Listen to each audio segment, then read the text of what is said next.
नमस्कार, दिन भर की बड़ी खबरों में आपका स्वागत है। मैं हूं आपके साथ सुनीता तिवारी। आज के इस बुलेटिन में हम बात करेंगे हम एआई में भय नहीं भाग दिखता है। एआई समिट में पीएम मोदी ने बताया भारत का मानव विजन।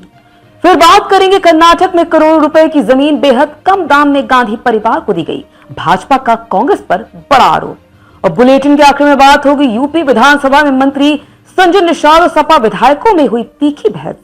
पछुआरों के मगरमच्छ कहने पर आई हाथापाई की नौबत। लेकिन दिन भर की बड़ी खबरों से पहले एक नजर आज की सुर्खियों पर। भारत नई टेक्नोलॉजी बनाता भी है और उसे अपनाता भी है, एआई समिट में बोले प्रधानमंत्री नरेंद्र मोदी। एआई समिट 2026 में अपना संबोधन खत्म करते हुए इमैनुअल मैक्रोन ने लगाया जय हो का नारा, बजी तालियां। बीजापुर में सुरक्षा बलों की कार्रवाई, मुठभेड़ में 5 नक्सली ढेर, 214 ठिकाने ध्वस्त होने की सूचना। ब्लैक बॉक्स कैसे नष्ट हो सकता है, बारामती हादसे पर अजीत पवार के बेटे जय ने उठाए अहम सवाल। मैंने राहुल गांधी से कहा मेरा अपमान हो रहा, उनके जवाब में मैं चौंक गया। बीजेपी ज्वाइन करने जा रहे बोरा का बड़ा खुलासा। एप्स्टीन फाइल्स विवाद के बीच बिल गेट्स ने इंडिया एआई इम्पैक्ट समिट में मुख्य भाषण किया रद्द।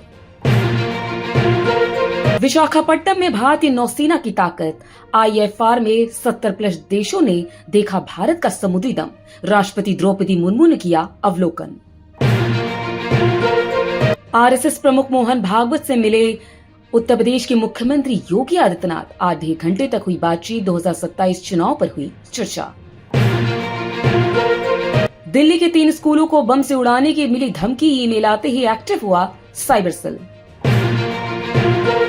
पाकिस्तान में आतंकी संगठन लश्कर-ए-तैयबा महिलाओं के लिए 2 नए ट्रेनिंग सेंटर शुरू करने का किया खुलासा।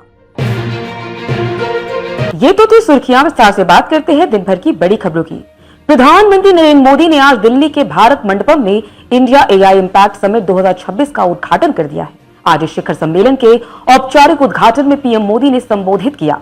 एआई को लेकर भारत की क्या रणनीति है और इसके माध्यम से ग्लोबल साउथ को किस तरह लाभान्वित किया जा सकेगा, आइए इस रिपोर्ट में जानते हैं क्या कहा प्रधानमंत्री मोदी ने एआई इम्पैक्ट समिट 2026 को लेकर।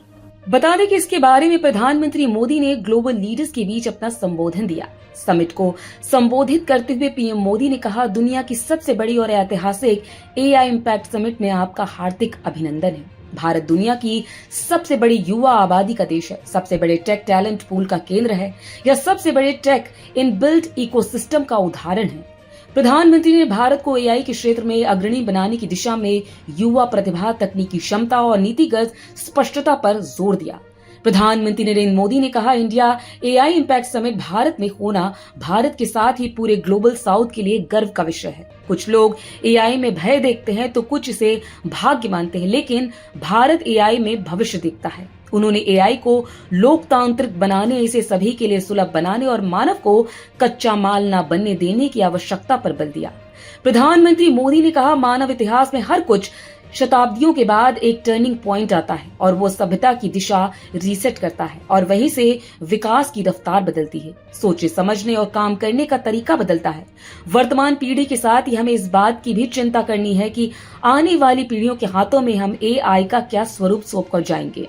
एआई इम्पैक्ट समिट को संबोधित करते हुए पीएम मोदी ने आज नई दिल्ली एआई समिट में ये कहा कि मैं एआई के लिए मानव विजन प्रस्तुत करता हूँ। मानव का मतलब है इंसान, मानव में एम का मतलब है नैतिक एथिकल सिस्टम, ए का मतलब है जवाबदेह शासन, एन का मतलब है राष्ट्रीय संप्रभुता, ए का मतलब है सुलभ और समावेशी, वी का मतलब है वैध और जायज।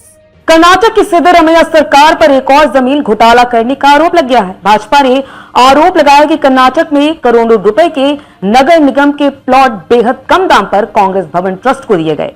भाजपा नेता और पार्टी प्रवक्ता गौरव भाटिया ने प्रेस कॉन्फ्रेंस कर ये आरोप लगाए हैं। आइए इस रिपोर्ट में जानते हैं क्या है पूरा मामला। भाजपा प्रवक्ता गौरव भाटिया ने प्रेस कॉन्फ्रेंस में कहा, कांग्रेस पार्टी भ्रष्टाचार की पर्याय है। गांधी परिवार सिर्फ और सिर्फ सरकारी संपत्ति को हड़पने की कोशिश करता रहा है, जैसे कि हमने नेशनल हेराल्ड केस में देखा। इसलिए कांग्रेस को हड़पू परिवार कहा जाए तो यह गलत नहीं होगा। नेशनल हेराल्ड केस में हमने देखा था कि कांग्रेस ने किस तरह से सरकारी संपत्ति को अपनी निजी संपत्ति बना लिया। इसी तरह रॉबर्ट वाड्रा किसानों की जमीन हड़प कर उस पर निजी व्यवसाय करते हैं। भाजपा नेता ने आगे कहा, कांग्रेस पार्टी और गांधी परिवार का सरकारी जमीन से जो प्यार है वह इस हद तक बढ़ गया है कि कर्नाटक में करीब 2 दर्जन सरकारी जमीनें, जिनका उपयोग कर्नाटक की जनता के लिए सुविधाएं बढ़ाने के रूप में होना था, अब जनहित में इस्तेमाल नहीं हो रही है। इन जमीनों का उपयोग कांग्रेस भवन बनाने के लिए किया जा रहा है। मुख्यमंत्री सिद्धरमैया ने निगम प्रशासन के 12 प्लॉट कांग्रेस भवन ट्रस्ट को दे दिए हैं। इसके साथ ही शहरी विकास मंत्रालय के 12 और प्लॉट भी कांग्रेस भवन ट्रस्ट को सौंप दिए गए। इन जमीनों की कुल कीमत 40 से 50 करोड़ रुपए बताई जा रही है, लेकिन कांग्रेस को ये प्लॉट सिर्फ 2 करोड़ में ही ऐसे ही दे दिए गए। भाजपा ने कहा, कीमती सरकारी संपत्ति को कथित तौर पर बहुत कम दामों पर ट्रांसफर करके गांधी परिवार की निजी संपत्ति में बदला जा रहा है। जैसे कांग्रेस सरकार देश के ज्यादातर हिस्सों से गायब हो गई है, वैसे ही एक दिन वह कर्नाटक से भी गायब हो जाएगी। हर मुमकिन तरीके से भ्रष्टाचार हो रहा है। भाजपा इस मुद्दे को उठा रही है और यही पक्का किया जा रहा है कि भ्रष्टाचार में शामिल लोग जेल जाएं। उत्तर प्रदेश विधानसभा में बजट सत्र के दौरान उस वक्त माहौल गर्मा गया जब कैबिनेट मंत्री संजय निषाद और समाजवादी पार्टी के विधायकों के बीच तीखी बहस छिड़ गई। निषाद के आरोपों से नाराज सपा विधायक वेल में आ गए और मंत्री के हाथ से कागज छीन लिए, जिसके बाद सदन में हाथापाई जैसे हालात बन गए। आइए इस रिपोर्ट में जानते हैं क्या कुछ है इस पूरी खबर में। बता दें कि उत्तर प्रदेश विधानसभा में बजट पर चर्चा के दौरान सदन में भारी हंगामा देखने को मिला। प्रदेश के मत्स्य विभाग मंत्री डॉक्टर संजय निषाद और समाजवादी पार्टी के विधायकों के बीच तीखी नोकझोंक हुई, जो देखते ही देखते हाथापाई की नौबत तक पहुंच गई। नाराज सपा विधायकों ने वेल में आकर विरोध प्रदर्शन किया और इसी दौरान कुछ सदस्यों ने मंत्री निषाद के हाथ से उनके भाषण के कागज भी छीन लिए। इस घटना के बाद निषाद पार्टी और सपा के विधायकों के बीच धक्का मुक्की की स्थिति बन गई। बता दें, यह पूरा विवाद उस समय बढ़ गया जब मंत्री संजय निषाद ने बजट पर अपनी बात रखते हुए पिछली सपा और कांग्रेस सरकारों पर जमकर निशाना साधा। उन्होंने कहा, निषाद समाज ने मुगलों और अंग्रेजों से लड़ाई लड़ी, लेकिन पिछले 75 सालों से बेईमानों यानी कांग्रेस से भी लड़ रहे हैं।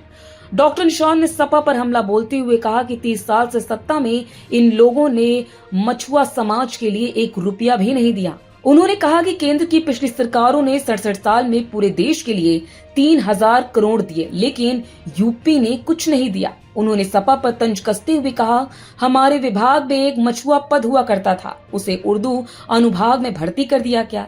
क्या निषाद उर्दू पढ़ता है या मछली उर्दू पढ़ती है? मंत्री के इन बयानों के बाद सपा विधायकों ने जोरदार विरोध शुरू कर दिया और वेल में आ गए। पीठ की तरफ से मंत्री को अपनी बात खत्म करने के निर्देश दिए जाते रहे, लेकिन वह बोलते रहे। उन्होंने आरोप लगाया कि पिछली सरकारों ने नौकरी लूटी, रोजी रोटी लूट ली, जाति सूचक शब्द कहकर मारा जाता था। बता दें, गोरखपुर में हमने आंदोलन किया, हमारे समाज ने हमें यहाँ भेजा है कि जाओ और इन लोगों का पर्दाफाश करो।